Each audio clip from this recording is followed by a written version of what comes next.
Hello everyone! Welcome and welcome back to Giselle Cooking Idea. So for today's video, dahil natatakam ako ng ginataang bilo-bilo, kaya naman ay gagawa tayo ngayon.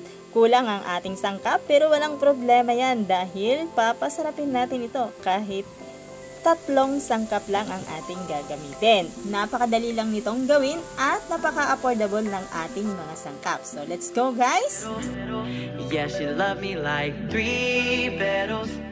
Hello guys! Magsimula na tayo. So ito yung ating mga sangkap at dahil nga bilo-bilong ginataan ito ay gagawa muna tayo ng bilog-bilog gamit ang glutinous rice.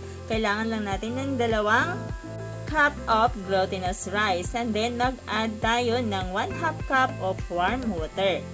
Dahan-dahan lang natin tong ilagay at imimix at kung okay na ay pwede na natin itong basahin gamit ang ating malinis na kamay hanggang sa mag-form ito ng dough.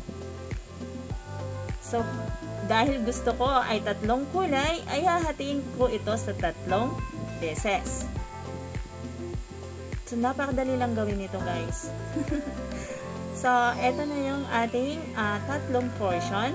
And then dito ay mag-add tayo ng food color. Ito ay kulay purple. At pagkatapos natin itong lagyan ay pwede na natin itong masahin ulit hanggang sa magkulay purple ang ating glutinous rice.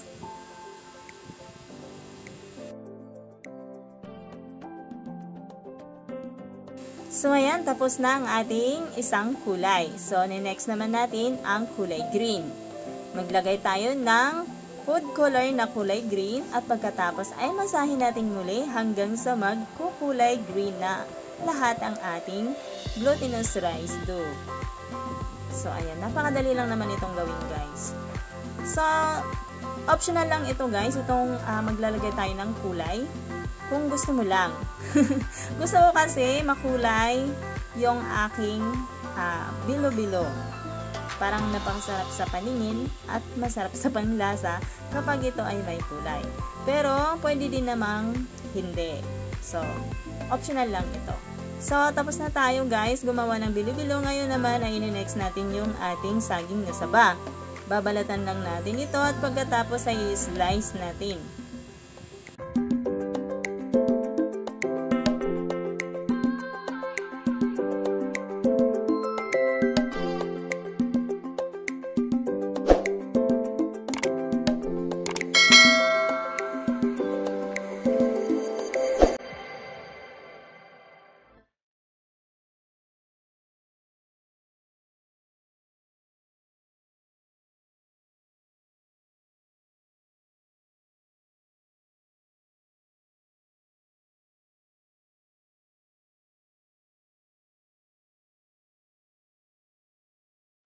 Ayan, natapos na tayo pag-slice ng ating saging na saba. So, mag-start na tayo. So, ito yung lahat ng ating mga sangkap. Meron tayong saging na saba, sago, brown sugar, at coconut milk. At of course, yung ginawa nating bilog-bilog kanina na glutinous balls. Ayan na. So, mag-start na tayo guys. Ang una natin gawin ay ilagay natin yung 4 cups of coconut milk. And then, mag-add tayo ng 2 cups of water. And then, pwede na natin itong isa lang, guys.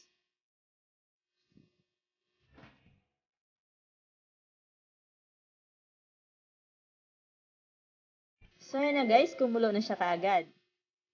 So, dito ay pwede na natin i-add yung ating brown sugar. And then, imimix lang natin ito ng maayos hanggang sa matunaw ang ating brown sugar.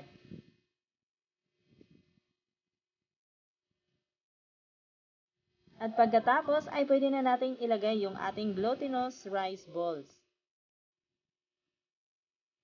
So, ayan, napakagandang tingnan ng ating bilo-bilo. At takpan muna natin ito guys at tutuin natin ng within 10 minutes. So, after 10 minutes, check natin. So, ayan. Lumulutang na ang ating bilo-bilo. Kaya naman okay na ito. Kaya i-add na natin yung ating saging na saba. And then ilagay na rin natin yung ating sago. Oh, excited na akong kumain ito. So ayan na guys, takpan muna natin at lulutuin natin ng within 15 minutes.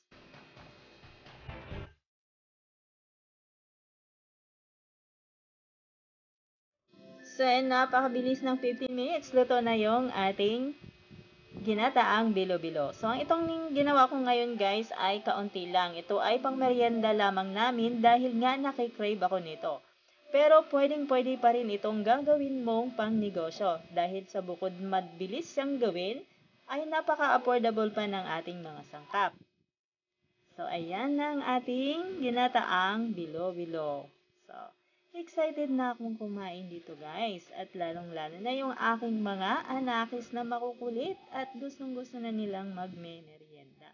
So, that's it for today. Thank you for watching. And kung hindi ka pa nakapag-subscribe, pwede ka mag-like and subscribe. Pakipindot na din ang ating notification bell para maging update ka sa lahat ng video na aking gagawin once a week.